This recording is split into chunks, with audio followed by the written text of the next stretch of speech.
একটু সাবধানতা চলাফেরার কারণে আমাদের কি অবস্থা একটু দেখেন ভাই। এই যে পিঠটা, তারপরে এই যে পায়ের অবস্থা। আমরা কালকে রাত্রে 8টা বাজে রাস্তা দিয়ে আসছিলাম, একটু একটু করে বৃষ্টি হচ্ছিল।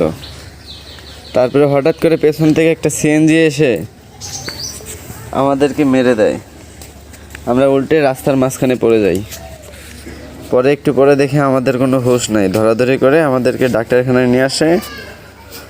পরে ওই সিএনজিওয়ালাকে ধরার পরে আমাদের ট্রিটমেন্টে যা খরচ সেটা সে জরিমানা দিয়ে দেয়। কিন্তু আমরা এক সাইড দিয়ে আসছিলাম, হঠাৎ করেই এই অবস্থা।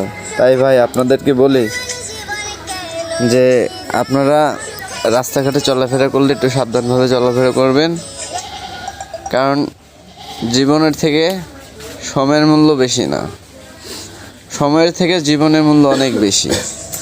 কোনো জায়গায় যাবেন হয়তো বা 10 মিনিট লেট হোক, কিন্তু সাবধানে রাস্তা পারাপার করবেন। ভাই আপনাদের বলে যাই, আমাদের এই করোনা অবস্থার জন্য আমরাই দায়ী।